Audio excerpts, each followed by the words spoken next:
ሬዲዮ አዲስ ዩቲዩብ ቻናል ነው። አንተነህ ደራሲ ንጉሴ አየለ ተካ።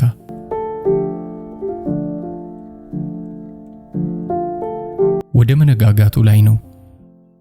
ከምስራቅ በኩል ፀሐዩን ደግፎ አድማሱን ያካለለው ጋራ በአናቱ ላይ አሾልኮ ለጋውን የፀሐይ ጮራ ለከተማው ለማቀበል ገና በጉጉት ይተባበቃል።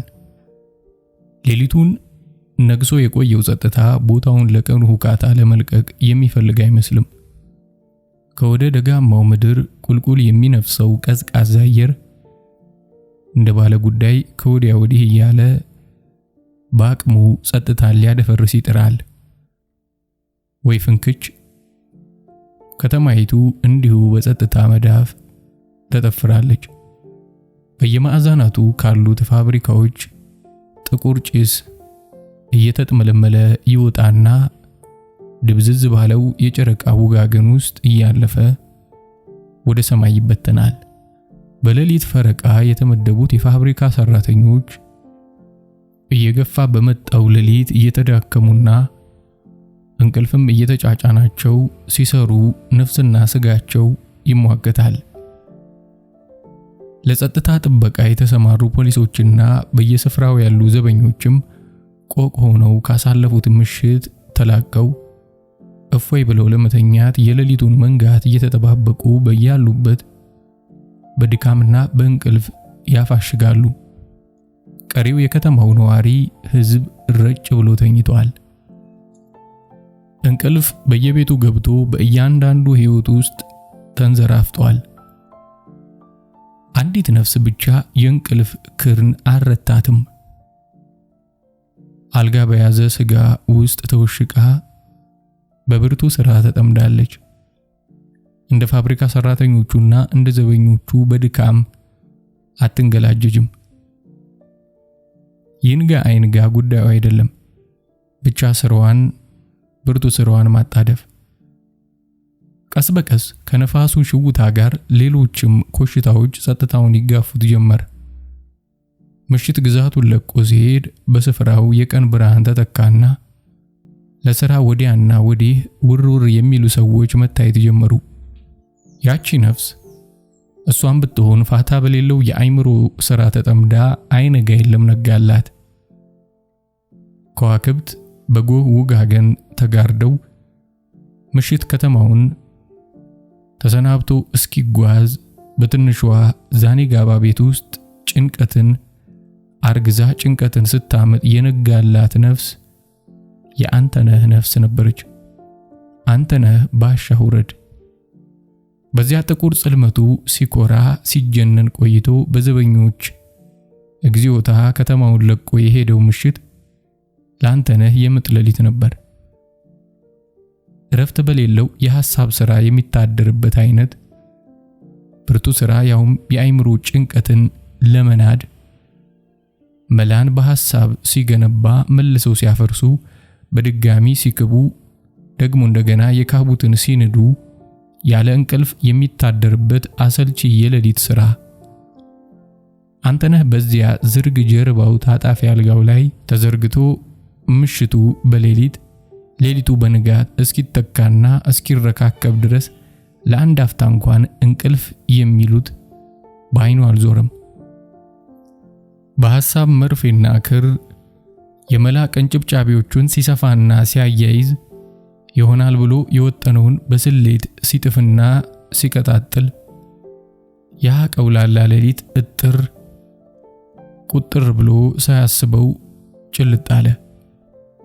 ውጥኑን በሐሳብ ሲያበጃጅ ሌሊቱን ሙሉ ቢፈጅም ገና ምንም አይነት የረባ መቋጫ ላይ አልደረሰም።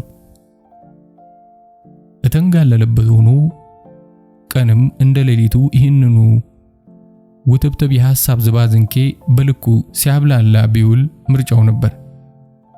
ሆኖም ግን የሌሊቱን ባይተዋር ጸጥታ የቀኑ የመኪናዎች ጥሩምባና ሁካታ ስለነጠቀው ተነስቶ ወደ ውጪ ለመሄድ ዝግጅቱን ቀጠለ። እንደምን አደርክ አንተነህ? አሉት እናቱ እመት ያሰልፍ። በእጃቸው ቁርስ መሳይ ይዘዋል።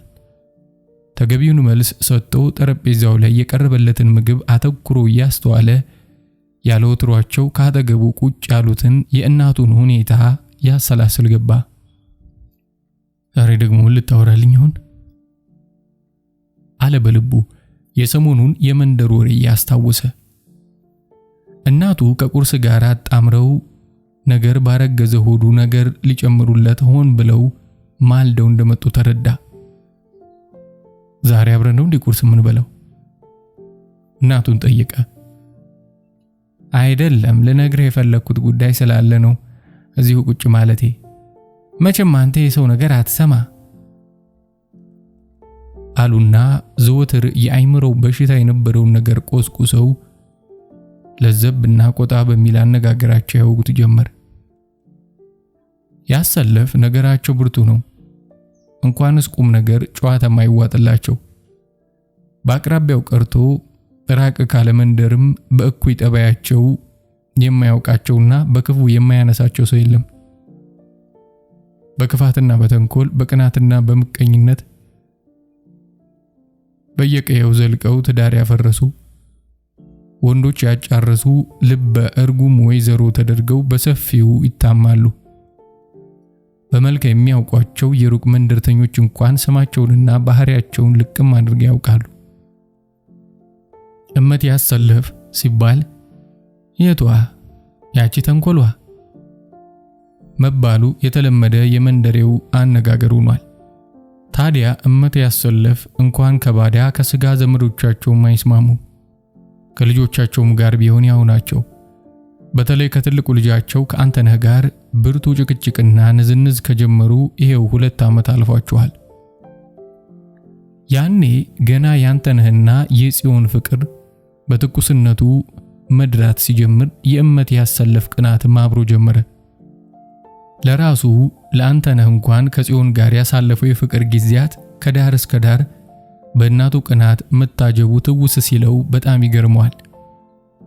እሱ ጽዮንን ማፍቀር ሲጀምር እናቱም ያኔውኑ እሱን መጥላት ሲጀምሩ ፍቅራቸው ሲደራ የእናቱም ጥላቻ በቅናት እየጎለበተ ሲሄድ እሱና እሷ የፍቅራቸውን ዓመት ሲያከብሩ የእናትየውም ቅናት ዓመቱ ታስቦ ሲውል ያለፈው ሁሉ ትዝ ይለውና ለጊዜው እንደ መገረም ብሎ ኋላ ግን ዞሮ ዞሮ ወትሮ ብስጭት ውስጥ ይዘፈቃል።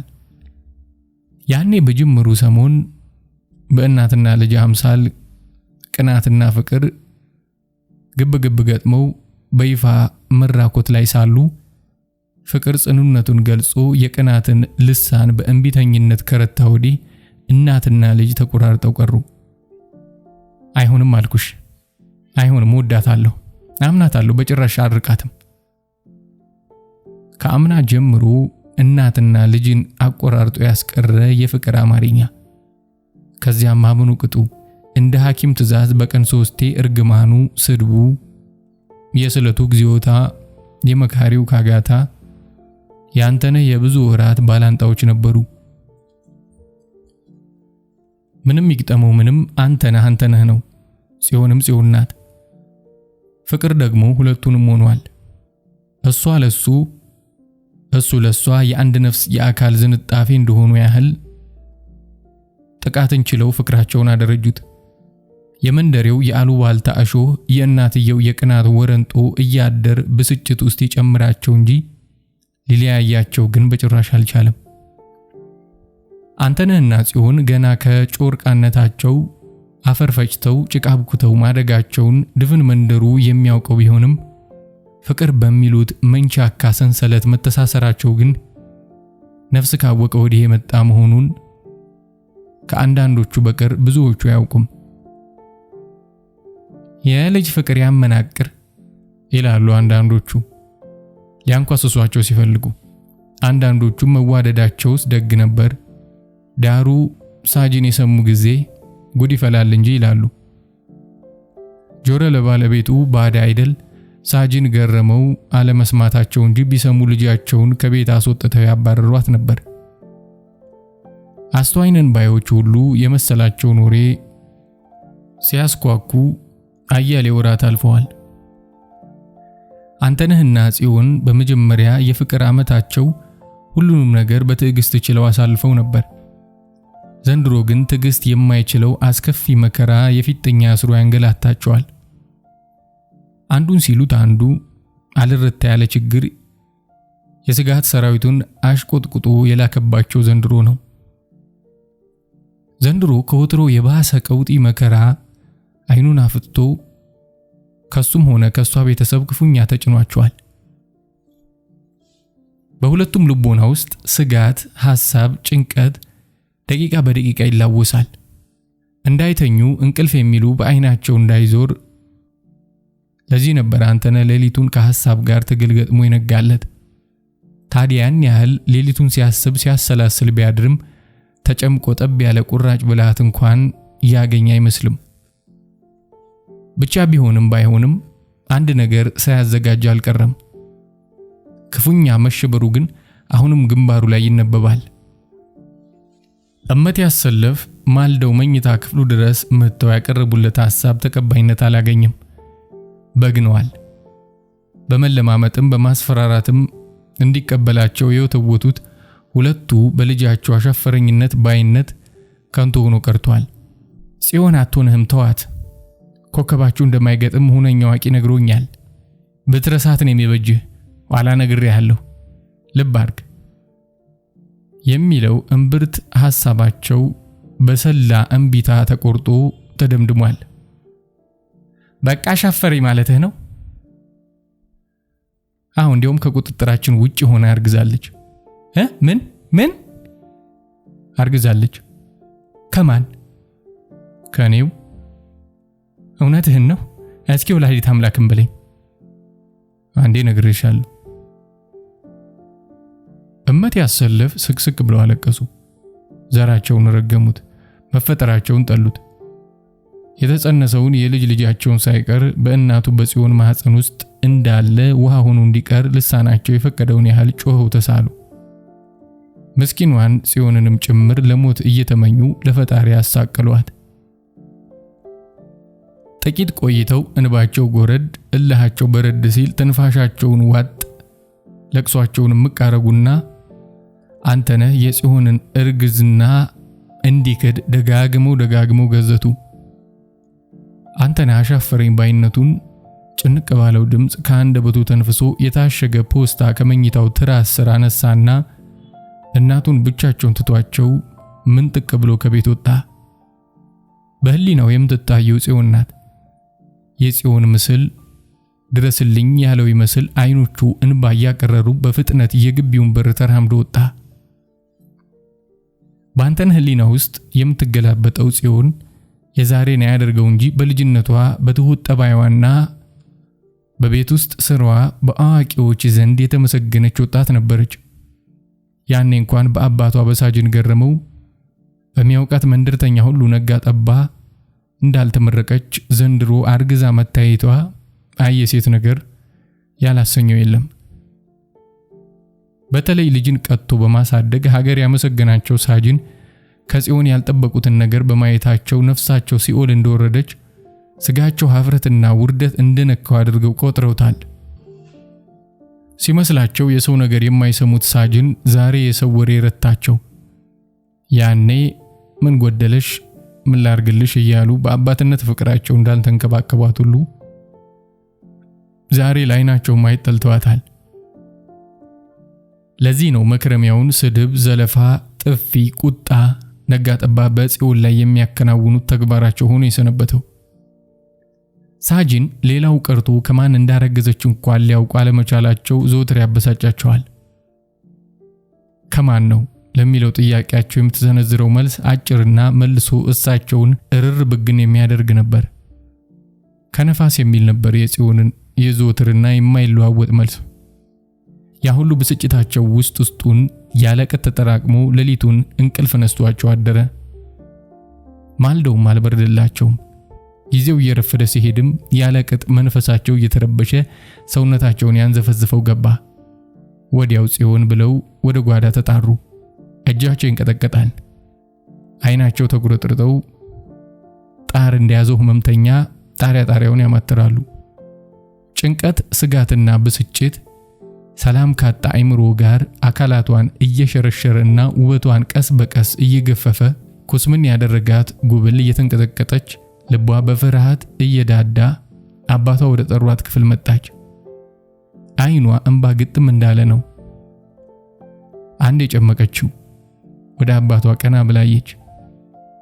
ከጊዜ ወዲህ እየገጠጡ የመጡት ጉንጮቿ ከአይኖቿ የሚረግፉትን የእንባ ጓሎች እንደ በረሃ አሸዋ ጠጥተው ሲጠግቡ የተረፋቸውን ቁልቁል ያፈሱታል። ሳጅን በጨርቅ መሳይ የሚጠራርጉትን ሽጉጣቸውን እፍና አድርገው በቀኝ እጃቸው ከያዙ በኋላ ወደ ግንባሯ ደቅነው ዛሬ እኔም ያንቺም የመጨረሻ ቀን ነው። ነፍስሽ ነፍሴን ይዛ ሲኦል ልትወርድ ተቃርባለች አሉና በቁጣ ፈጠጡባት። እጃቸው አሁንም ይንቀጠቀጣል። አይናቸው መጉረጥረጡን አላቋረጠም። የሷም አይኖች ቢሆኑ ሽቅብ አባቷ ወደ ጨበጡት ሽጉጥ ላይ ተተክለዋል።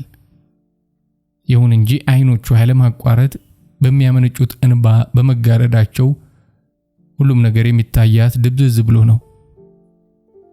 በእንባ መስተዋት ውስጥ አልፎ የሚታይ ሽጉጥ ምን እንደሚመስል የሚያውቁት እሷና ህሊናዋ ብቻ ናቸው። ጭምቅ አርጋ እንባዋን በስጋት ያየችውን አይታ ሳትጠግብ መልሶ ሌላ እንባ ከአይኗ መንጭቶ እይታዋን ያደበዝዘዋል። የሚንቀጠቀጠው የአባቷ እጅ አንዳንዴ ሁለት እየሆነባት አንዳንዴም ጥቁር ቦት ጫማ የመሰላት በጭንቀት ወረርሽኝ ስትሰቃይ ትልቅ ጩኸት በጆሮዋ ጥልቅ አለ። ሰማሽኝ? አንቺን እኮ ነው፣ መልሽልኝ እንጂ። እልህ ያጎረነነው ድምጻቸው ከአንደበታቸው ፈንቅሎ ሲወጣ ጉሮሯቸው ላይ በተወተፈው ጨርቅ የታነቁ ይመስላሉ። ሲኦል ሳንወርድ በፊት ከማን እንዳረገዝሽ ንገሪኝ ነው የምለው። ማን ነው እሱ? የሚንቀጠቀጠው እጃቸው ሽጉጡን አጥብቆ ያዘ። ጽዮን ከአይኗ ይበልጥ ጆሮዋ ተሰቃየ። ጆሮዋም እንደ አይኗ ቢያነባ ኖሮ ጭህቱም በደበዘዘላት ነበር። በስጋት ይተኮሳል ብላ ከምትጠብቀው የሽጉጥ ድምጽ ባላነሰ የአባቷ ጩኸት አሁንም ጆሮዋ ላይ ያንባረቀ ይነዝራታል። ከአቅሙ በላይ ጭንቀትን መሸከም ያልቻለው አእምሮዋ ጆሮዋን አደንቁሮና ምላሷን ሸብቦ ለአይኖቿ ብርቱ ለቅሶን ለልቧ ፈጣን ትርታን አዘዘና ለራሱ ደንዝዞ ጭልጥ አለ። ሳጅን ተስፋ ቆርጡ። ሲኦል ለመውረድ ያንቺን መልስ አያሻኝም። የጎደፈው ስሜ በሲኦል እሳት ይታጠባል አሉና የሽጉጣቸውን መጠበቂያ አላቀው ሌባ ጣታቸውን በምላጩ ላይ አኖሩት።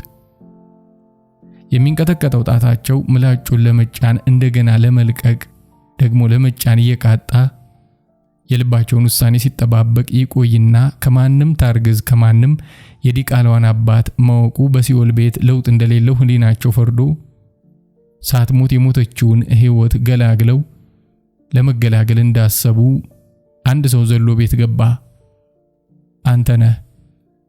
አንተነህ አለች ጽዮን። ሰውነቷ አንዴ ሽምቅቅ አንዴ ፈታ እያለ ድምጿ የለቅሶ ቅልቅል አይነት ነበር፣ ህቅታ የበዛበት።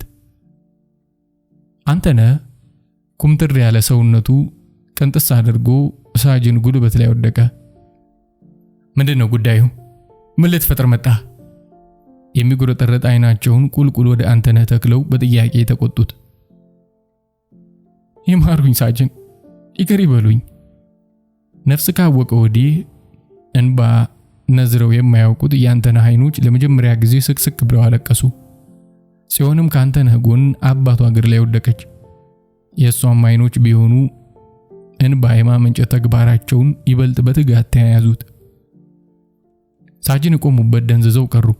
ልባቸውን በአንድ ፊት የሲኦል መስተንግዶ እየጠራቸው፣ በሌላ በኩል ከእግራቸው ስር የሚዘንበው የሁለቱ ወጣቶች እንባ እየቆጠቆጠው የፍርድና የምህረት ብያኔ መሟገቻ ሆኖ መሃል ቤት ይዋዥቅ ገባ። የሲኦል መንገደኛ ነኝ። የእናንተን አቤቱታ የምሰማበት ጊዜ የለኝም። እግሬን ልቀቁልኝ ሲሉ ሳጅን ከንፈራቸው እየተንቀጠቀጠ ዋዣቂው ልባቸው ያዘዛቸውን በጮት ተናገሩ። ያንን አጥፍቼ ልጥፋ ባዩን ልባቸውን የኋላ ኋላ አንዲት ወፍራም የእንባ እንክብል ገሰጸችው። አንተነህ ግንባሩን የደፋበት የሳጅን የግራ እግር ሹራብ አያሌ የእንባ ወራጆችን ጠጥቶ ሲጠግብ ገላጋይዋ የእንባ ጠብታ ሹራቡን ዘልቃ የእግራቸውን መታጠፊያ ለማራስና ለማቀዝቀዝ በመብቃቷ የሲኦል መንገደኛው ልብ ወደ ምድር ተመለሰ። በድንገት የሳጅን ጉርጥርጥ አይኖች ወዛ ወዛ እያሉ ሄደው በተራቸው የእንባ ኩሬ ሆኑ። ሳጅን እንባቸውን በክንዳቸው ጠረግ ጠረግ አደረጉና ፊታቸውን እሬት ግንባራቸውን ስለት ፈጥረውበት ተነሱ፣ ምንድነው ነገሩ? የመጣህበትን ጉዳዩን ንገረኝ አሉ ወደ አንተነህ እያተኮሩ። አንተነህ የተጨበጠ አካሉን በአቋቋሙ እያቃና እንደፊኛ ያበጠውን ፊቱን ወደ ሳጅን ቀና አድርጎ መልሶ አቀረቀረ። የሚናገረው ጠፋበት። ምን እንደሚል ምንስ ለመናገር የትኛውን ቃል እንደሚያስቀድም ለጊዜው ማገናዘቡ ተስኖት ጸጥ ብሎ ቆመ። ምንድነው ጉዳዩ? አትናገርም እንዴ የመጣህበትን? አሉ ሳጅን አሁንም ከውስጥ የበቀለ ርህራሄያቸውን ደብቀው ቁጫቸውን ቁጡ በማስመሰል። አንተነህ ቀና ብሎ አያቸውና ከደረት ኪሱ የታሸገ ፖስታ አውጥቶ ሰጥቷቸው ቤቱን ለቆ ወጣ። ሳጅን ከአንተነህ የተቀበሉትን ፖስታ ቀደው ደብዳቤውን 2-3 ደጋግመው አነበቡት። አዲስ መንፈስ ከደም ስራቸው የሚንቆረቆር ይመስላል። ፈካ ያለ ገጽታ ከፊታቸው ላይ ተንጸባርቆ የጽዮንን የጨለመ ልቦና የተስፋ ጭላንጭል ፈነጠቀበት። ደግ ማለፊያ ታዲያ የደበቅሽ ለዚህ ኖሯል? ፊቱን አትነግሪኝም? ሲገባ አጥፍተሽ ልታጠፊኝ ነበር። በየት እንዲህ ያለውን ነገር እንደፈጸማችሁት ባይገባኝም ብቻ አንተነህ መሆኑ ደግ ነው። ባልወደውም እንደ ልጅ ያሳደግኩት የጎረቤቴ ልጅ ነው። ጥሩ ልጅ መሆኑንም አውቃለሁ። ነገሩ እንዲህ ከሆነ እሱ መሆኑ ቅር አይለኝም። አብሮች ሊዘልቅ የሚችል እውነተኛ ባልንጀራሽ እንደሆነ ከጽሑፉም ከሁኔታውም ማውቂያለሁ። ወግና ደንቡ መደፈሩ እንጂ መቼም አንዴ ከሆነ ምን ይደረጋል? በአሁኑ ጊዜያችሁ ራሳችሁን ችላችሁ በትዳር ጎጆ እስክትወጡ የኔ እርዳታ እንደሚያስፈልጋችሁ አውቃለሁ። ለማናቸውም ሁለታችሁም ባላችሁበት የአባትነቴን የመመከራችሁ ብዙ ነገር አለና መክረሚያውን እንዲያውም እሁድ ዕለት እዚህ እንዲመጣ ነገሪው። ምሳ እንጋብዘዋለን። በተረፈ ከእንግዲህ ብዙም አትስጊ። አሁን ሂጂና ፊትሽን ታጠቢ አሏት። ዕለቱ አርብ ጊዜው እኩለ ሌሊት ላይ ነው። አንተነህ በጀርባው አልጋው ላይ ተንጋሏል። አይኖቹ የእንቅልፍ ሲሳይ ተነፍጓቸው ሽቅብ ጣሪያው ላይ ያተኩራሉ። በአቅራቢያው ማንም ሰው የለም። ብቻውን አንድ ክፍል ቤት ውስጥ ሆኖ በአይምሮ የሚርመሰመሰውን ያዳምጣል። እነጽዮን ቤት የታየው የአባትና የልጅ ትንቅንቅ ስጋት ውስጥ ጥሎታል። ሳጅን በጽዮን ግንባር ላይ ሽጉጣቸውን ደቅነው ያፈጠጡት ከእርግዝናዋ ጋር በተያያዘ ጉዳይ እንደሆነ ሲያውቅም አደፋፈራቸውና ጭካኔያቸው እጅግ ዘግንኖታል። እሱ ለሳጅን ፖስታውን ሰጥቶ ከሄደ በኋላ እምን ደረጃ ላይ እንደደረሱ አያውቅም። ሳጅን በጦር ሜዳ ቆራጥ ደፋርና ጨካኝ ስለመሆናቸው የሚወራውን አስታውሶ ይህንኑ ጭካኔ በልጃቸው ላይ ከመፈጸም ወደ ኋላ እንደማይሉ አርጎ ቆጠረ። በጽዮን ላይ ሽጉጥ እንዴት ይሆናል? በማለት በቅዥት አይነት አነጋገር ድምጹን ዝቅ አድርጎ አማተበ። በኔው ጣጣ ሞተች አይደል? በአይነ ህሊናው የጽዮን ግንባር በጥይት ሲተረተር ታየውና ዘግንኖት ሽምቅቅ አለ። የፊጥኝ ተጨባብጦ የነበሩት እጆቹ መዳፍ አላቆ በግራ እጁ ላይ ያለችውን ሰዓት ተመለከተና በረጅሙ ተነፈሰ። በልቡ የሚንቀለቀለውን የጭንቀት እሳት መልሶ መላልሶ ስለፈጀው የታመቀ ስቃዩን የተፋው የመሰለው ደጋግሞ ይተነፍሳል። በጭራሽ ጋብ ሊልለት አልቻለም። ከተንጋለለበት ተነስቶ ሲንቆራጠጥ ጥቂት ቆየና ከቤቱ ወጥቶ በግቢው መሃል ላይ ካለው የዋንዛ ግንድ ላይ ተደግፎ ቆመ። የነፋሻው አየር ቅዝቃዜ ለጊዜው ቢያረካውም ህሊናው ግን አሁንም ጤና አላገኘም። በውድቅት ሌሊት ከራሱ ልቦና ጋር ንዝንዙን ተያያዘው። ብስጭት ከወዲያ ወዲህ ያወዛውዘዋል። ራሱን በራሱ በጥያቄ እያፋጠጠ አንጎሉን በንዴት ያተራምሰው ገባ። ጭው ባለ የሐሳብ ገደል ውስጥ ሰምጦ ቀረ። ወዲያው ድም የሚል ድምፅ ከሐሳቡ ቀሰቀሰውና አይኖቹን ወዲያና ወዲህ ቢያሰማራ ምንነቱን የማይለየው ነገር ውልብ ብሎ ተሰወረበት። አንተነህም ደንታም አልሰጠውም። ነገሩን ችላ ብሎ ቀድሞ ወደ ነበረበት የሐሳብ ሰራዊት ተቀላቀለ። አፍታም ሳይቆይ የግቢው በር በጣም ተንኳኳ። ጠመንጃ የያዙ ሰዎችም በአጥር ዱብ ዱብ እያሉ ዘለው ይገቡ ጀመር። አንተነህ በዚህ ወቅት ሌሊት ምንም ይመጣል ብሎ ስላልገመተ ድንጋጤው ቆመበት በድን አደረገው። ቆም፣ እንዳትንቀሳቀስ የሚል ከባድ ጩኸት እንደ መብረቅ ጆሮውን ሰንጥቆት ገባ። ለካስ ፖሊሶች ኖረዋል። ፈጥነው በመጠጋት የሰደፍ ዱላቸውን ካሳረፉበት በኋላ መላ አካላቱን ይፈትሹት ጀመር።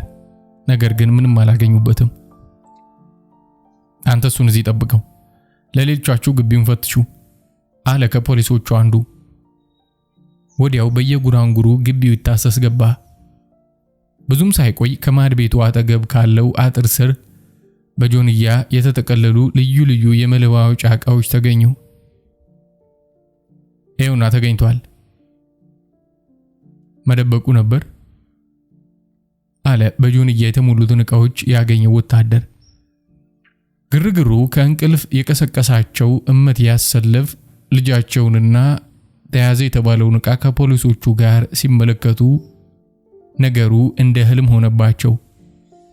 ወዲያውኑ የጉዳዩን ምንነት ጠይቀው ሳይረዱ ፖሊሶቹ አንተነህንና ዕቃውን በላንድ ሮቨር መኪናቸው ጭኖት ወደ ጣቢያ ሄዱ። በማግስቱ ጠዋት ጽዮን አባቷ ያዘጋጁትን የእሁድ ዕለት ቀጠሮ ለመንገር ወደ አንተነህ ቤት ሄደች። እንዳሰበችው አንተነህን አላገኘችውም። እንዲያውም ያልጠበቀችው የስድብና የእርግማን ማዕት ገጠማት። እመት ያሰለፍ አራስ ነብር ሆነው አንቺ ገፊ የገፊ ዘር ሂጂ ጥፊ ከዚህ ነፍስሽን ያጥፋውና ብለው ጽዮንን አሳቀው መለሷት። ካንተነህ ቤት ቆሊዋ ተገፎ የተመለሰችው ጽዮን ክፉኛ በመደንገጧ አይምሮዋ ተረበሸ። በቤታቸው ጓሮ ተቀምጣ ስቅስቅ ብላ ለቀሰች። በተጎሳቀለው ህሊናዋ ላይ ብርቱ ድንጋጤና ምርር ያለ ሐዘን ተጨምሮበት ጤንነቷን አደፈረሰው፣ አጥወለወላት። ደግሞ ደጋግሞ አስመለሳትና አዙሯት ጥቅልል ብላ ወደቀች። ጽዮን ያንተነህን መታሰር የሰማችው ታማ አልጋ ላይ በወደቀች በሶስተኛው ቀኗ ነበር። በተለይ መታሰሩን ከሰማች ወዲህ በየቀኑ ህመሟ እየጠናባት እንጂ እየተሻላት አልሄደም። የመንደር ሐኪም ከአንዴም ሁለቴ ተጠርቶ ሕክምና ቢያደርግላትም ለጊዜው ሻል ይላትና መልሶ ያገረሽባታል። ህመሟ ምን እንደሆነ ተለይቶ ባይታወቅም ያንተነህ መታሰር መንፈሷን እንዳናጋው ግን ወላጆቿ አበክረው አውቀውታል። እያደር ቋንቋ ሁሉ ያንተነህን ስም መጥራት ብቻ ሆነ። ሳጅን ገረመው ያንተነህ መታሰር በጽዮን ላይ ያስከተለውን ጉዳት በማስተዋል ክሱን ለመከታተልና ከተቻለም ዋስ ሆኖ ለማስፈታት ፖሊስ ጣቢያ መመላለሱን ተያያዙት። ሆኖም ግን አንተነህ የታሰረበት ጉዳይ በዋስ ለመፈታት እንደማያበቃው ተነግሯቸው ጥረታቸው ብዙም አልቀጠለ። የፊያት የመለዋወጫ ዕቃ መጋዘኑን ለብዙ ጊዜያት ሲያራቁት የቆየ ሌባ እንደሆነ የተነገራቸው ሳጅን ጉዳዩ ሊሆን እንደማይችል ቢታወቃቸውም ካንተነህ ግቢ በውድቅት ሌሊት የተገኘውና በኤግዚቢት የቀረበውን ዕቃ ሲመለከቱ ብርቱ ጥርጣሬ ላይ ሳይወድቁ አልቀረም። አንተነህ እስር ቤት እንዳለ 2 ወራት አለፈው። ይቺ ገፊ ናት ልጄን ዳፋ ውስጥ የጨመረችው የሚሉት እናቱ እንኳን አዘውትረው ጽዮንን አልፎ አልፎም ራሱን አንተነህን ከማማረርና ከመርገም በስተቀር ለመጠየቅ ጣቢያ የሚባል ዝር ብለው ያውቁም። የፈረደባት ጽዮን ነበረች አልጋዋ ላይ ሆና በወቅቱ ምግብ እንዲሄድለት ወላጆቿን እየወተወተች የምታስልክለት። ጽዮን ይህ ሁሉ ሲሆን ህመሟ እየበረታባት እንጂ እየተሻላት አልሄደም። እንደ ከዋክብት ርቀው የሚናፍቃት የአንተነህ አይኖች የህሊና ረፍት እየነሷት ህመሟን ይበልጥ እያባባሱት ሄዱ። እንደምንም ተክተርትራ ፖሊስ ጣቢያ ድረስ ሄዳ ልትጠይቀው በልቧ ተከጅልና ከአልጋዋ ለመውረድ ስትጣጣራ ዙሯት ትወድቃለች። እያደር በበሽታ ላይ ሐሳብ፣ በዚያ ላይ ደግሞ የወሊድ ጊዜዋ መቃረብ፣ ሁሉም ተደራርበው የረገፈ ሰውነቷን ይብስ አረገፏት። የአንተነህ ጉዳይ ለጣቢያው የምርመራ ቡድን መላቅጡን ያጣ ችግር በመፍጠሩ ሌሎች አስተማማኝ መረጃዎች እስኪገኙ ድረስ እስር ቤት እንዲቆይ ተደርጓል። እስር ቤትም ሆኖ ያንኑ የጽዮንን ጉዳይ በማብሰልሰል ሳይጨነቅ አልቀረም። ለአባቷ ሚስጥር የያዘውን ደብዳቤ ከሰጠ ወዲህ በጽዮን ቤት ምን እንደተፈጠረ ለብዙ ሳምንታት አላወቀም ነበር። ያ ሁሉ አልፎ በጽኑ ህመም ላይ መገኘቷንና በየዕለቱም እየጠናባት መሄዷን መስማት የጀመረው ባለፈው ሳምንት እስረኛ ጠያቂ እንዲገናኙ ከተፈቀደ ወዲህ ነው። ሰሞኑን ግን በየቀኑ ምግብ እየያዙላት የሚመጡት የጽዮን ታናሽ ወንድሞችም እስከናካቴው ስለቀሩ ስጋቱና ሐሳቡ ጠጥሮ ህሊናው ይበልጥ ሰላም አጥቷል። እስር ቤቱ ከውስጥ ጨለምለም ብሏል። አንተነህ ከማዕዘን በኩል የግድግዳውን ጥግ ይዞ አንገቱን ደፍቶ ተቀምጧል። አንዳንድ እስረኞች ካርታ ሲጫወቱ፣ አንዳንዶቹ ደግሞ ሐሳብ እንደሌለባቸው ሁሉ ጧ ባለ እንቅልፍ ውስጥ ያንኮራፋሉ። ቀል የሚያወሩም አሉ፣ ጥርሱን የሚፍቅም ይገኛል። አንተነህ ግን በሐሳቡ ጣውረድ ውስጥ ይማስናል። ወንድም አለው አንተነህን አንድ ከሆስፒታል ህመሙ ተሽሎት ዛሬ ጠዋት የመጣ እስረኛ። አንተነህ ከነበረበት ትካዜ ልቡን መለስ አድርጎ አቤት አናገርከኝ አለው። ምን ሆነሃል? ታስባለህ እንዴ? አይዞህ አትጨነቅ፣ መታሰር እንደሆነ ያለ ነው አለው።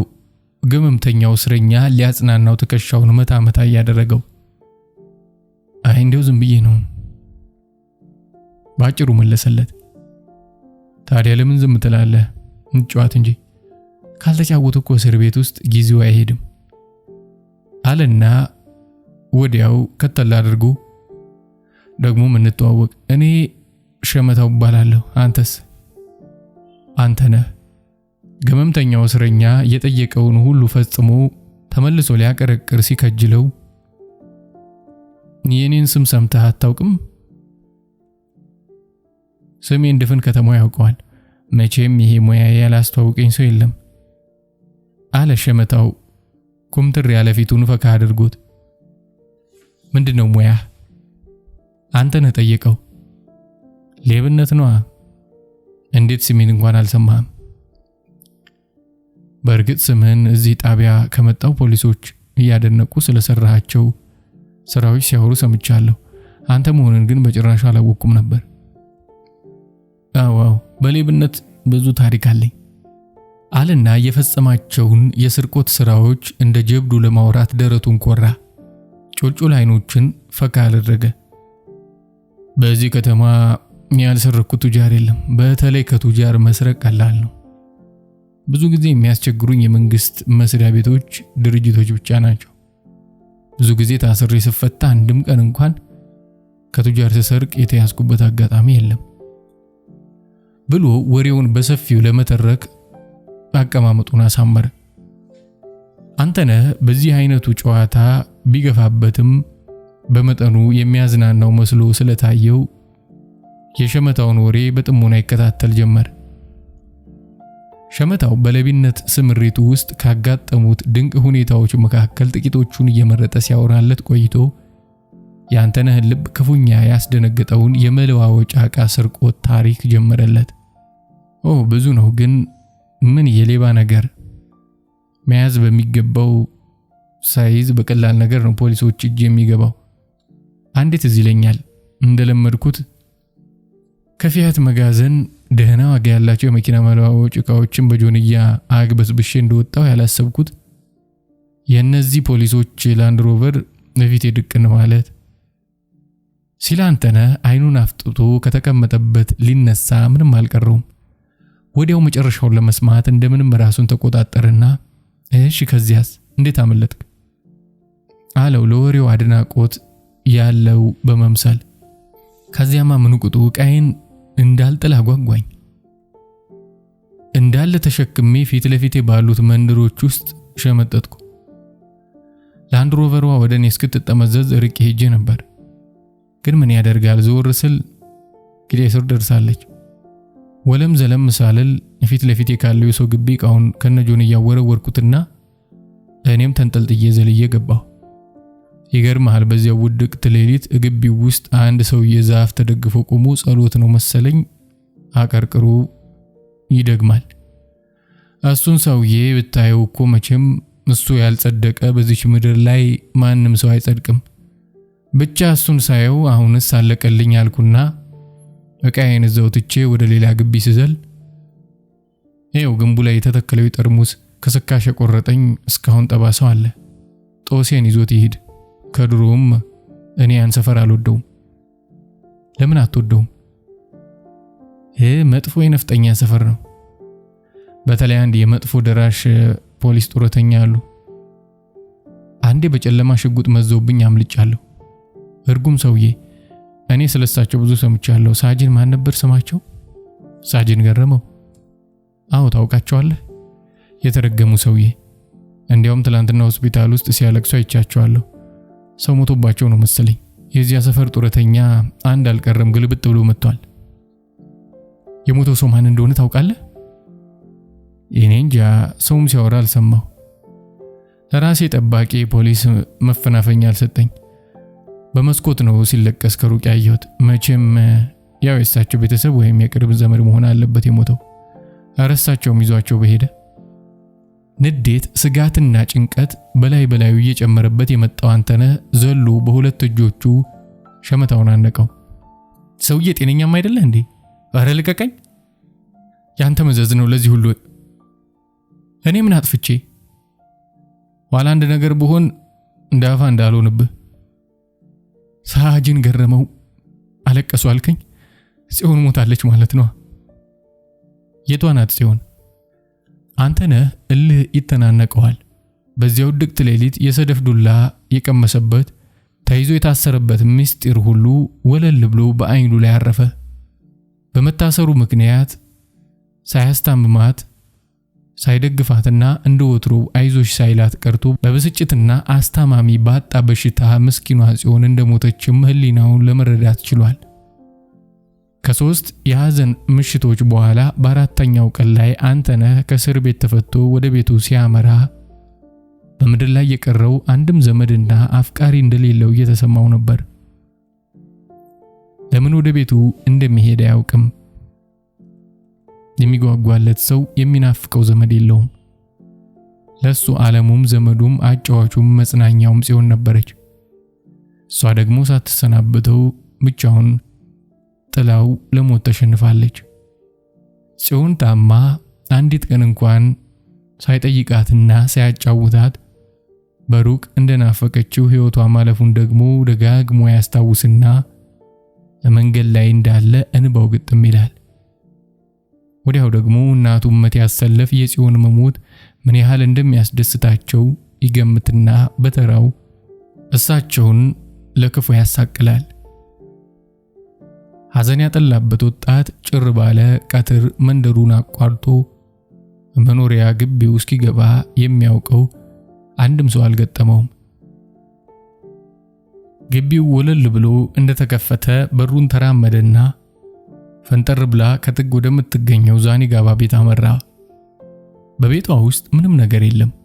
ያቺ ታጣፊ አልጋው፣ ጠረጴዛው፣ የመጽሐፍት መደርደሪያውና ሳጥኖቹ ሁሉ የሉም። አነስተኛ ድብዳም መሳይ ምንጣፍ ብቻ ከበስተቀኝ በኩል ግድግዳው ስር ተነጥፋለች። ባይተዋርነት ልቦናውን እያሸበረው ውጥፍ ያለ ሆዱን አጠፈና ድብዳቧ ላይ በደረቱ ተዘረጋ። ሆዱ ተርቧል። ግን አልተሰማውም። ውሃም ጠምቶታል፣ ግን ትዝም አላለው። የሰሞኑ ራስ ምታትም እንዳለ ነው። እሱም ቢሆን አድማጭ አላገኘም። ብቻ አንድ ነገር ክፉኛ ያመዋል፣ ያቃጥለዋል። እንደ ውስጥ እግር እሳት ድብና አድርጎ ይለበልበዋል። ህመሙ የደዌ ሳይሆን የጽዮን ሞት ያስከተለው የአንጀት ውስጥ እየየ ነው። ሐዘኑ ሰቀቀን ሆነበት። ባይተዋር መንፈሱ በግላጭ እየቀቀለ ያገነትረዋል። አንተነህ በባዶ ቤት ውስጥ ኩርምት ብሎ እንደተኛ ማሙሽ በአንድ እጁ ቁርኪ በሌላኛው ቆሎ እንደጨበጠ በሩን ታኮ ገባ። ማሙሽ ለአንተነህ የአክስቱ ልጅ ነው። የአንተነህ አክስት ማሙሽን ከ5 ዓመት በፊት ሆስፒታል ውስጥ እንደወለዱት ወዲያው ህይወታቸው በማለፉ ከዚያን ጊዜ ወዲህ ለማሙሽ እናቱም ማሳዳጊውም እመት ያሰልፍ ናቸው። እንደምን አለ ማሙሽዬ? አንተነህ ማሙሽን ሳም አደረገና የደረቀ ንፍጡን ጠርጎለት እጎኑ አስቀመጠው። እንደ ወትሮ በማቆላመጥ ሊያጫውተው አልሞከረም። ብቻ ስለ ጽዮን አሟሟት ቡና ላይ አዋቂዎች ሲያወሩ የሰማውን እንዲያወራለት ፈልጎ ማሙሽን ጸጉሩን እየደባበሰ ይጠይቀው ጀመረ።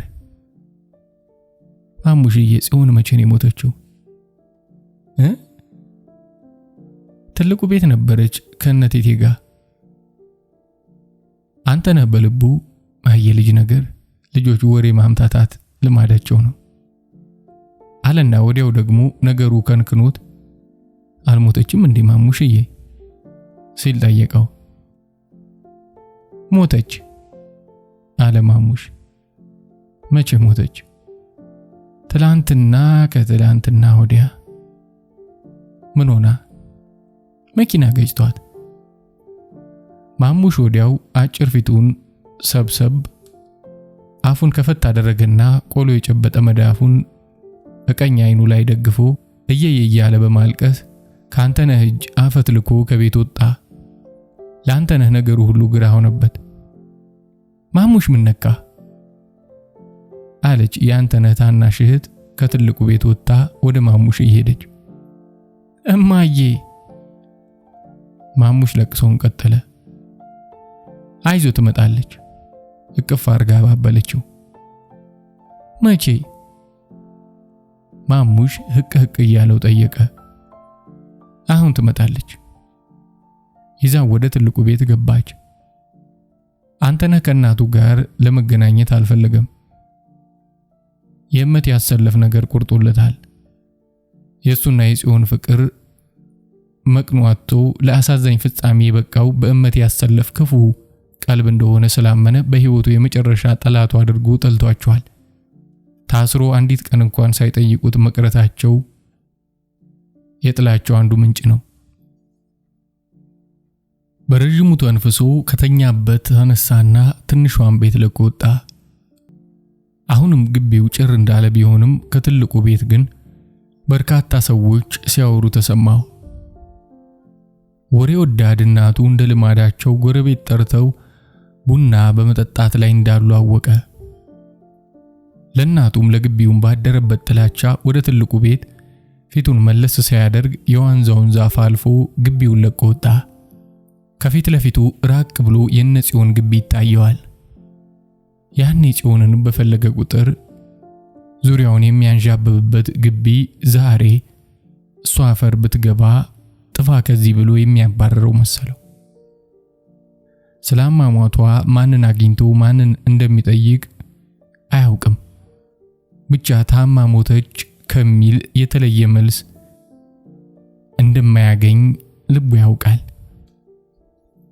በአንድ ፊት ወላጆቿ ለቅሶ በመድረስ የጽዮንን ፎቶግራፍ ከተሰቀለበት ግድግዳ ላይ ለመጨረሻ ጊዜ ለማየት፣ በሌላም በኩል ጽዮን ካጣበት መንደር እርቆ እግሩ ወደ መራው ምንጥቅ ብሎ ለመሄድ እያሰበ ጥቂት ይቆይና ሳያውቀው ወደ ነጽዮን ግቢ እያለቀሰ ያመራል። የግቢውን በር ተራምዶ ወደ በረንዳው ሲጠጋ የጽዮንን ስም በለቅሶ ሲጠራ የሰሙት ሳጅን ገረመው ከነባለቤታቸው ተከታትለው ብቅ አሉ። አንተነህ ተፈቶ ማየታቸው ለጊዜው ቢያስደስታቸውም የጽዮንን ስም እየጠራ ማልቀሱ ደግሞ ወዲያው ግራ አጋብቷቸው ደነገጡ። ምን ነካት? ምን ሆነች ጽዮን? የጽዮን ወላጆች በስጋት አፍጥጠው ጠየቁት። አፍታም ሳይቆይ ጽዮንም ከሌላ ክፍል ጋቢ ተከናንባ ወጣችና አንተነህ ብላ ወደሱ ተንደረደረች። ሁሉ ነገር ሰክኖ ካበቃ በኋላ የጽዮን እናት በሐዘኔታ ከንፈራቸውን መጥተው ጣቢያ ያልነገሩህም እንዴ? እኛ ደግሞ እዚህ ሰፈር ያለው የ50 አለቃው ፖሊስ ስለሰማ የወሬ አንተም ተሰማና እዚህ አጓጉል ቦታ ተሰቃያለህ ብለን ነበር። ከእንግዲህ ነፃ ሆነ ከተፈታ መቼም ያላቸው ታላቅ ወንድም አንተው ነህና ያለ እናት የቀሩ ታናናሾችህን በደንብ መጠበቅና ማጽናናት አለብህ አሉት።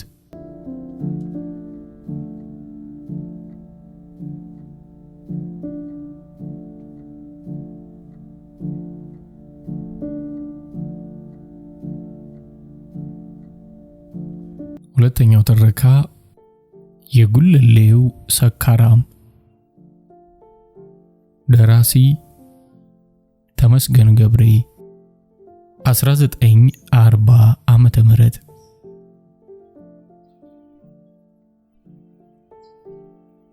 በጉለሌ የነበረው የታወቀ ዶሮ ነጋዴ ማን ነው ብለው ከገፈርሳ እስከ ደጃዝማች ይገዙ ሰፈር ለጠየቁ ሰዎች ተበጀ ሰካራሙ፣ ተበጀ ዶሮ ነጋዴው፣ ተበጀ ነው ብለው ይነግሯቸዋል። የህይወት ታሪኩ ፍጹም ገድል ነው።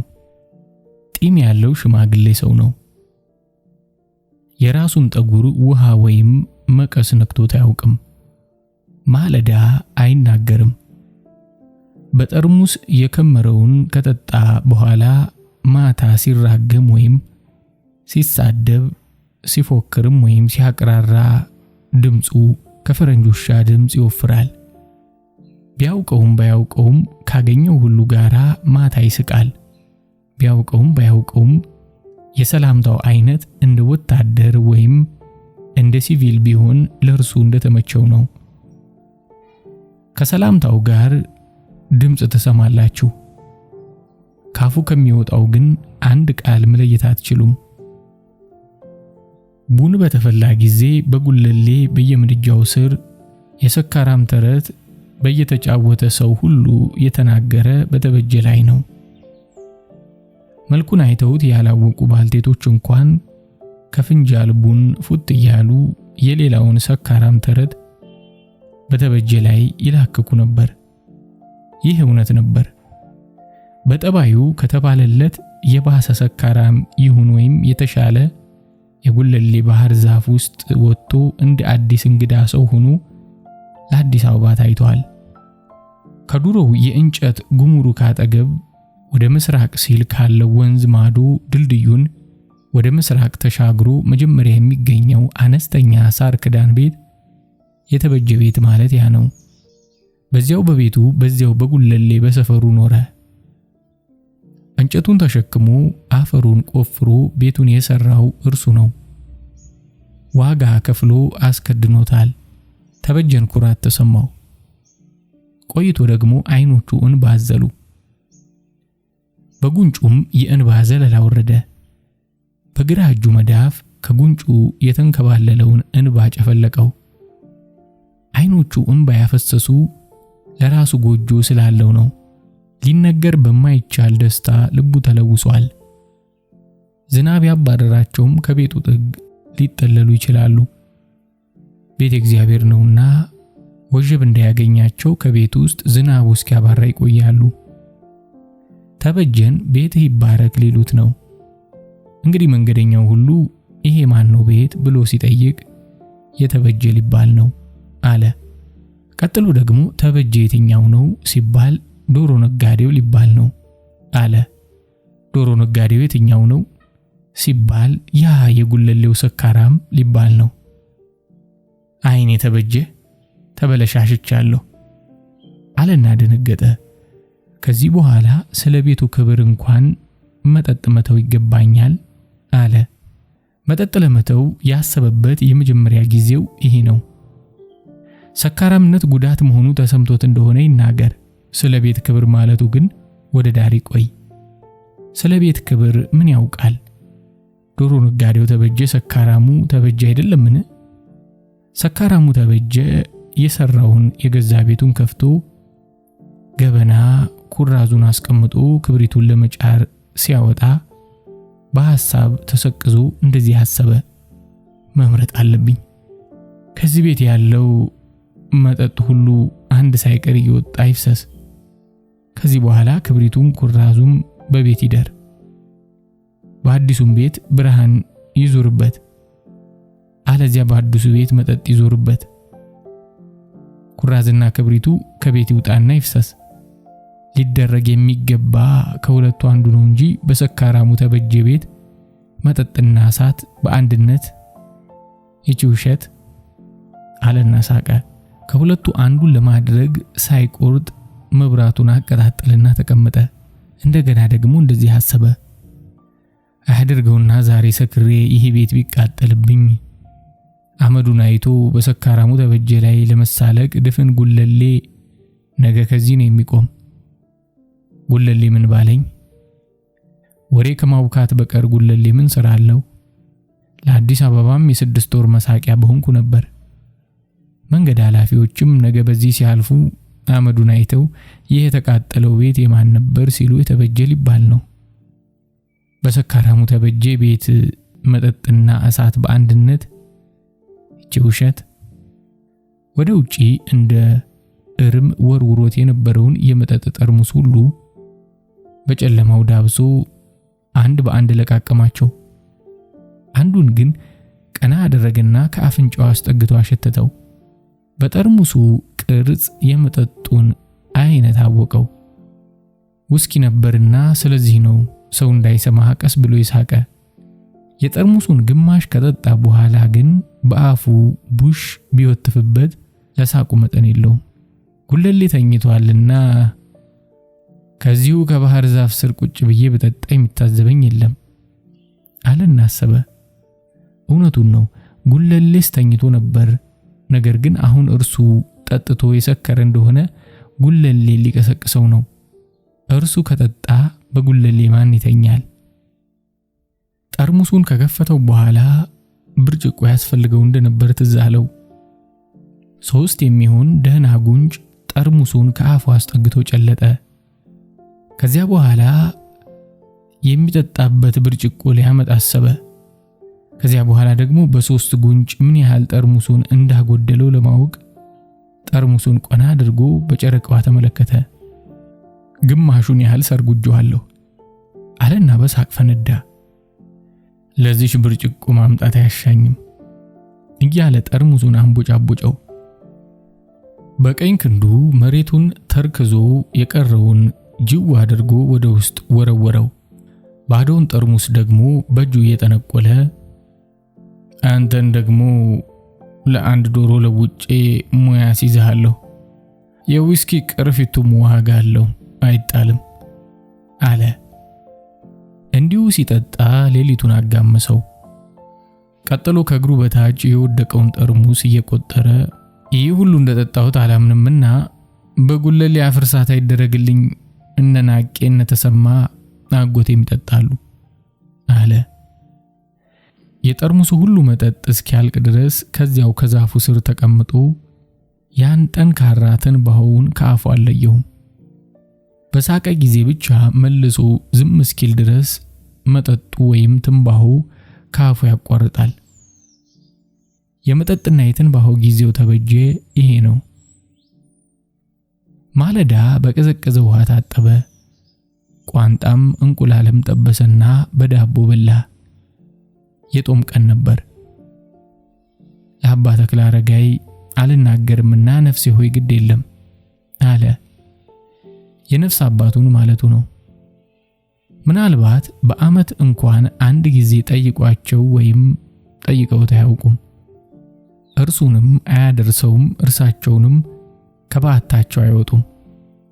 አንዳንድ ጊዜ የዛሬን እሁድ እረፍት አደርገዋለሁ። ያ እንደሆነ እግሩን ደህና አድርጎ የሚታጠብበት ቀን ማለት ነው።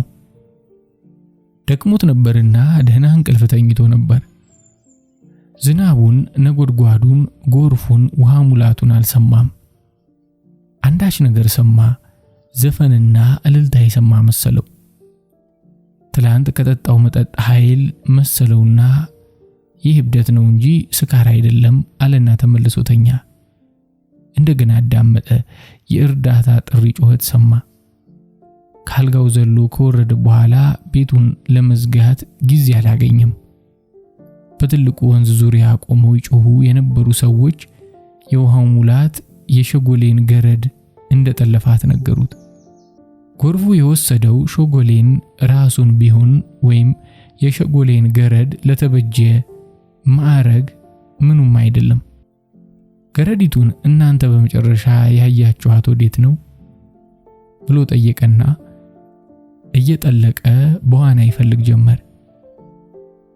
ስለ ሸጎሌ ገረድ በትኩስ ውሃ ሙላት ለመግባት አንሰዋም ያለው ጉለሌ በዳር ተሰልፎ ቆሞ ተበጀን ይመለከት ነበር። ብዙ ጠልቆ ከቆየ በኋላ ብቅ አለና አገኘኋት መሰለኝ ብሎ በዳር ላሉት ጮሆ ተናገረ። ለሰው ሁሉ ደስታ ሰጠው። ከሁሉም ይልቅ እርሱን ደስ አለው። የጠለቀውና የዋኘው ረጅም ጊዜ ስለሆነ ደክሞት ነበር። ነገር ግን ሊያወጣት ይገባዋል። ጠለቀና አገኛት። በአሸካከሙ ላይ ጥበብ ያስፈልጋል። አለዚያ ውሃው ሙላት እንደገና ይነጥቀዋል። እንደተሸከማት ውስጥ ለውስጥ ዋኘና ከዳር ብቅ አለ። ከሸክሙ ክብደት ኃይል የተነሳ ወዲያው ወደቀ። እርዳታ ተነባበሩለትና ጎትተው እርሱንም እርሷንም አወጧቸው። ተበጀ ተንዘራግቶ በብርቱ ውጋት እየቃተተ የጉለሌ ሰው በሳቅ ሲፈነዳ ሰማ። ከራሱ በኩል ቀና አለና ሴትኛዋ ድናለች ብሎ በርህራሄ ድምጽ ጠየቃቸው። አንዱ ቀረበና አሳማን ያወጣው አለው። የሚቃተተው ተበጀ ከወደ ራሱ ቀና አለና አሳማ ብሎ ጠየቀው። ለመሆኑ ከናንተ ውሃ የወሰደባችሁ ሰው ነበር ወይስ አሳማ ኑሯል ብሎ ተበጀ ጠየቀና ያቃተት ጀመር። ጎረቤትን እንደ ነፍስ ውደድ ቢባልም ሰዎችን እነ እቲላን ነበር እንጂ የእቲላን አሳማዎች አልነበረም። እቲላ ጎረቤቱ አሳማ አርቢ ነው። ውሃው ሙላት ነጥቆ ወስዶ የነበረው የእቲላን አሳማ ሳለ ያላዩትን ቢያወሩ ግድ የሌላቸው ሰዎች የሸጎሌን ገረድ ውሃ ወሰዳት ብለው አውርተው የተበጀን ነፍስ ለአንድ አሳማ ነፍስ ሊያስለውጡት ነበር። መልካሙ የሰማዕትነት ሥራው ሁሉ ደግሞ እንዲሁ ርካሽ ሆኖ የሚቆጠር የሆነበት ዘወትር የሚሰክር ሆኖ ስለታወቀ ነው። በግብረ ገብ መሰረት አደረኩት የሚለውን ሁሉ ሳያውቀው እንደሚያደርገው ይቆጥሩበታል። በጎ ሥራህን ሁሉ በትኩስ መቃብርህ ውስጥ አፈር አልብሰው፣ አንተ ሰው ሁን፣ ሚስት አግባ፣ ልጅ ይኑርህ ይሉና ይዘልፉት ነበር። ድሃ ቢሆን ወይም ባለጠጋ፣ ሰካራም ቢሆን ወይም ትምክህተኛ፣ ሁሉም የጉለሌ ልጆች ነን፣ አባታችን ጉለሌ ነው ብሎ ራሱን የሚያኮራ እርሱ ተበጀ ብቻ ነበር። ከሚያሰክር ሁሉ ትህርምተኛ ለመሆን ብዙ ጊዜ አስቦ ነበር። ሰክሮ ያደረበት ሌሊት አልፎ ብርሃን በሆነ ጊዜ ከእንግዲህ ወዲህ መጠጥ አልቀምስም እያለ በየቀኑ በብርሃን ተበጀ ምሏል። በነጋው የበለጠ ጠጥቶ የባሰ ሰክሯል።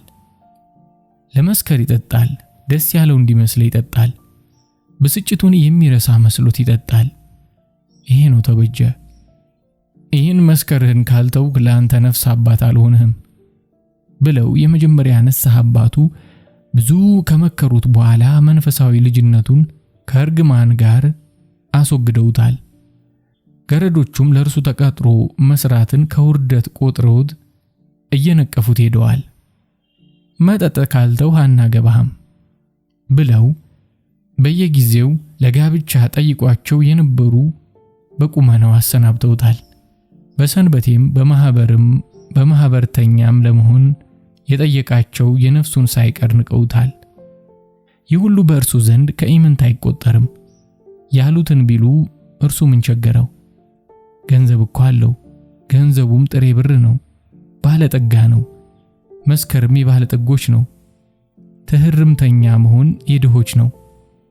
እንደ ልዩ አመጽ አድርገው ለምን በእርሱ ይቆጥሩበታል? እንዲህ በተከራከረ ነበር። ነገር ግን ልዩነት አለው። እርሱ ብዙ ጊዜ ሰክሮ አውቶሞቢል በላዩ ላይ ሄዶበታል። ሰክሮ በበነጋው ከእንቅልፉ ሲነቃ ብዙ ጊዜ በእስር ቤት ውስጥ ሆኖ አድሮ ራሱን አግኝቶታል። በጉለሌ መንገድ ዳር ባሉት በብዙ የውሃ ጉድጓዶች ሰክሮ ከገባባቸው እየጮኸ ጉለሌ አውጥቶታል። ሰክሮ ብዙ ጊዜ የእሳት አደጋ ደርሶለታል። ሰክሮ ከቤቱ መድረስ እያቃተው ከወደቀበት ባቡር መንገድ ሳይነሳ ብዙ ጊዜ ጎርፍ በላዩ ላይ ሲሄድበት አድሯል። ይህ ሁሉ ውርደትና እርክሰት ነው እንጂ ክብር ከቶ አይደለም። እንግዲያውስ ክቡር ድሃ ነው። ገንዘብ ስለሌለው ራሱን መግዛት ይችላል። ባለጠጋ ደግሞ ምናኛ ተራ ነው። ገንዘብ ስላለው ራሱን መግዛት አይችልም። ይህን ሁሉ አሰበ። ስለኖረ ባይማር እንኳን ብዙ ከማወቅ ደርሷል። ባለጠጋ ወይም ድሃ ሰው ከራሱ የበለጠ መሆን ይገባዋል አለ። ቤቱን ከሰራ ከ5 ወራቶች በኋላ ጀምሮ ተበጀ መጠጥ ከቶ አልጠጣም። ስለ ቤቱ ክብር መጠጥ እርም ነው ማለት ጀምሯል። ያለፈውንም ዘመን መራራነት እያሰበ ተንገፍግፏል። አንድ ብሎ ለመጀመር ከወደቀበት ትቢያ አንስቶ እድሉን ሲያራግፍ እንደ ራእይ ያያል። ያበላሸው እድሉ አሳዘነው። በዚህ ዕድሜ ሁሉ ሚስትም አላገባሁም ልጅም የለኝም አለና አዘነ። ውሾቹ እየተባሉ ሲጫወቱ ተመለከተና አመሌ ውሻ ነበርና ከውሾቹ ጋር ኖርኩ ብሎ ራሱን ረገመ። በውሾቹ ፈንታ አሁን በዚህ ዕድሜው ልጆቹ ዙሪያውን እየተጫወቱ ሲፈነጩ ባየ ነበር። እንዲሁ አሰበ። ቀልድና ወዝበሬታ ስለሚያውቅ እንደዚህ እያለ ይቀልድ ነበር። ጎጃም ያበባውንና የግራር ማሩን ይጭናል። የተጉለትና የአምቦ ወረዳ ጌሾውን ያቀርባል። የሆላንድ የቢራ ፋብሪካ ቢራውን ያወጣል። የኢጣሊያ ፋብሪካ ነቢት ያፈላል። መደቅሳና ዘቶስ በግሪክ ሀገር ይጣራል። በስኮትላንድ ውስኪ ይጠመቃል። ይህ ሁሉ የሚደረገው በአራዳ የሚቀመጡትን እንዳይጠማቸው ነው። በዚህም ምክንያት በዋሻዋ እንደምትጮህ ጉጉት ሰካራሞች በከተማይቱ ይጮሃሉ። በደብረ ሊባኖስ ግን ድምጡን ዘለግ አድርጎ የሚናገር ወፍ እንኳን የለም። ውሃ እንኳን የሚጠጣ በመቅኑን ነው። በአራዳ ይሁን ወይም በገዳም ምንም ገንዘብና ቤስቲን ለሌለው ውሃ ደግሞ እጅግ አድርጎ ይጣፍጣል። ይህን የመሰለ ቀልድ ይቀልድ ነበር። ሰካራሙ ተበጀ ግን ገንዘብ እያለው ውሃ ጣፍቶታል። ታዲያ በሆነው በዚያ ማታ ወደ አልጋው ወጥቶ በተኛ ጊዜ መጠጥን እርም ካደረገው 1 ዓመት ከ9 ወር ከ9 ቀን እንደሆነው ጊዜውን ቆጥሮ አወቀው። ጊዜውን ማወቅ ለምን አስፈለገው? እንደ ጥንብ መጥያ ትንፋሼ ተበላሼ፣ አፌም እንደ እሬት መረረኝ። ሹልክ ብዬ ዛሬ ብቻ ጥቂት ብቻ አንድ ጊዜ ብቻ እኔ ብቻ ብጠጣ ምን ይጎዳል ብሎ ተመኝቶ ስለነበር ነው። ነገር ግን ወደ አልጋው ወጥቶ ተጋደመ። ከተጋደመም በኋላ ተነስቶ ወደ መጠጥ ቤት ለመሄድ ከባድ ከነበረው እንቅልፉ ለመላቀቅ ታገለ። በመጨረሻ ወደ መጠጥ ቤት በሄደ ጊዜ በሆኑ ወይንም በህልሙ እንደነበረ ራሱም ተበጀ አላወቀውም። የጠጣም እንደሆነ ከ200 ዓመት በፊት ይደረግ በነበረው የአረመኔ ቅጣት እጁና እግሩ ከመቆረጥ ይደርሳል ብሎ አላሰበም። አናጤ የጠረበው እንጨት ከቅልጥሙ ይቀጠላል ብሎ ክፉ ህልም አላለመም። አንድ ሰካራም አንካሳ በ1 ዓመት ስንት የእንጨት እግር ይጨርሳል ብሎ ስለዋጋው አልተጨነቀም።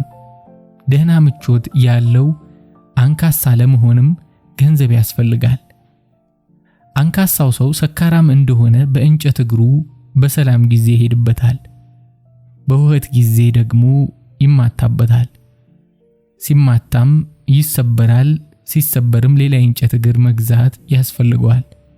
ስለዚህ የእንጨት እግር የሚሰሩ አናጢዎች ለደንበኞቻቸው ትርፍ መጠባበቂያ እግር በሚንጦ ሰቅለው ያስቀምጡላቸዋል ይባላል።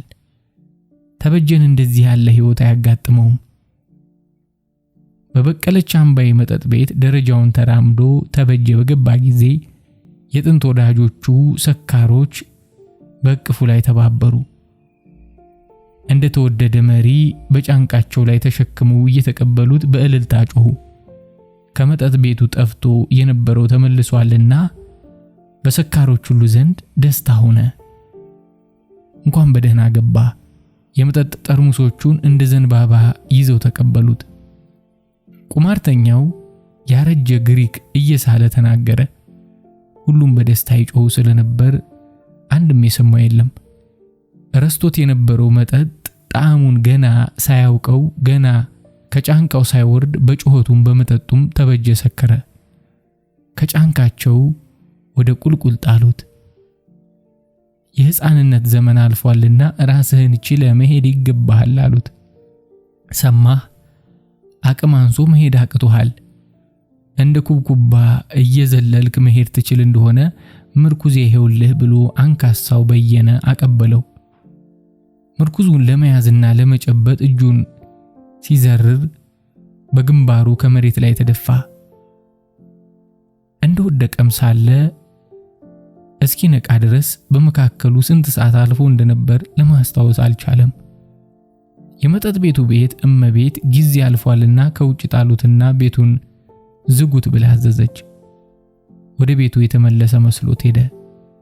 ማወቅ አልቻለምና ወዴት እንደሄደ ግን አላወቀም። አንድ መንገድ ሲያቋርጥ ተሰነካከለና ወደቀ። ከወደቀበትም ምድር ላይ በዳሰሰ ጊዜ ለእጁ የገጠመው የባቡር ሐዲድ ነው። ቤቱ ያለ በጉልሌ ነው። የሰከረበት ደግሞ የበቀለች መጠጥ ቤት ነው። መጠጥ ቤቱም ከዮሐንስ ቤተክርስቲያን አጠገብ ነው። ምን ያህል ቢሰክር ነው የጉልሌ መንገድ ጠፍቶት እስከ ባቡር ሐዲድ ድረስ ተሳስቶ የሄደ? ራሱን ይዞ ለመጮህም ራሱ ወዴት እንዳለ ማወቅ አቃተው። እንደ ቤቱ መንገድ ጠፋበት። ጥቂት መስማት ከቻለ በኋላ ጩኸት በስተኋላው ይነፋ የነበረ የእሳት አደጋ ወይም ባቡር ኖሯል። እያፈወደደ ሲሄድ ከወደ ኋላው በኩል ምን እንደገፋው አላወቀም። ከኋላው በኩል ትልቅ ኃይል መታው። ከፊቱ በኩል የቀበሮ ጉድጓድ ተቀበለው። እግሩ እንደ ብርጭቆ ነከተ። ከወደቀበትም ሌሊቱን ሁሉ ደም በእግሩ ዘነበ። ትንኝም እንደ ንብ በላዩ ሰፍሮ ደሙን መጠጠው። ቀና ብሎ በአጠገቡ የወደቀውን የአህያ ሬሳ አሞራዎች ሲግጡ ታየ። የቀረው ልቡ በድንጋጤ ተመታ። የእርሱ ዕድል ከአህያው ሬሳ ዕድል ቀጥሎ ሆነ። በስካሩ ምክንያት እስከ ዘላለም ድረስ ከአህያ ሬሳ እንደማይሻል ተረዳው። ነገር ግን የአሁኑ መረዳት ለምን ይበጀዋል? ማወቅ የሚያስፈልግበት ጊዜ አልፏል። በሕይወቱ ሳለ እንደወደቀ የአህያ ሬሳ መነሳት አልቻለምና በተራው አሞራዎቹ አይኑን ሊመነቁሩት ነው። ስጋውን በልተው ከጨረሱት በኋላ አጥንቱን ሊግጡት ነው። ሌሊት ደግሞ ቀበሮዎች ሊረፈረፉበት ነው። ይህን እንዲያመልጥ ለመሸሽ ከወደቀበት ሊነሳ እየቃተተ ሞከረ። ባልተቻለው ጊዜ ግን ተጋደመ። በደሙ ላይ እንደተጋደመ 4 ቀኖች አለፉ። እግሩ እንደ ቀርበታ ተነፋ። እንደ ቅጠልያ ያለ እጅ ወረደው። ከወደቀበት ያነሳው የመንግስት አምቡላንስ ባገኘው ጊዜ ፈጽሞ በስብሶ ነበር። ዶክተር ክሪመር ባዩት ጊዜ ከሰማይ በታች ሊደረግለት የሚችል ሕክምና ምንድነው? ደሙ አልቋል። በሽተኞችን ለመርዳት በጎ ፈቃድ ካላቸው ሰዎች የተለገሰውን ደም ለሚሰክር ጥጋበኛ አልሰጥም። እርሱን መንካትም መርዞ ያስፈራል። ከዚህ በፊት ይህ እንዳይደርስበት እንዳይሰክር ብዙ አስጠንቅቀነው ነበር አሉ። ከንፈሩ ተንቀሳቀሰ። ለሀብ በፊቱ እንደ ውሃ ፈሰሰ። ለመናገር ጣለ። በመጨረሻ ግን መናገር ሳይሆንለት ቀረ። ሐኪሞቹም የገማውን ልብሱን ገፈፉት፣ እንደ ቅባትም ያለ መድኃኒት ቀቡት፣ ከግማሽ ሊትር የበለጠ ደም ሰጡት። በመጠጥ ከተጎዳው ከልቡ ድካም የተነሳ ኤተር ለመቀበል አለመቻሉን ከተረዱ ዘንድ የሚያፈዝ መድኃኒት ጀርባውን ወግተው ሰጡት። አንዱ ሐኪም ከጉልበቱ ይቆረጥ አለ። ሌላው ግን ሁለተኛ እንዳይሰክር ከቂጡ አስጠግቼ ቆርጠዋለሁ አለና ከቂጡ አንስቶ ቆረጠው። የተቆረጠውን እግሩን ከፊቱ መዝናችሁ አስታቅፉት ብሎ አስታማሚዎቹን አዘዘ። እግሩን ከፊቱ መዘኑትና 10 ኪሎ የሆነው እግርህ ይሄው ልታቀፈው ብለው አስታቀፉት። በዚህ ጊዜ በአጥንት የተጣሉት ውሾች በላዩ ላይ ተረፋረፉበትና በድንጋጤ ከእንቅልፉ ነቃ። ይህ ሁሉ የደረሰበት በህልሙ እንደነበር ማወቅ አቃተው። ካልጋው ላይ ወረደና ገረዱን ወይዘሮ ጥሩነሽን ከመኝታቸው ቀስቅሶ እየጮኸና እየተንዘረዘረ ስንት እግር ነው ያለኝ? ስንት እግር ነው ያለኝ ብሎ ጠየቃቸው። ወይዘሮ ጥሩነሽም ድሮ ስንት እግር ነበሮ ጌታዬ ብለው ጠየቁት። እየጮኸ 3 ጊዜ ሁለት ነበረኝ አላቸው።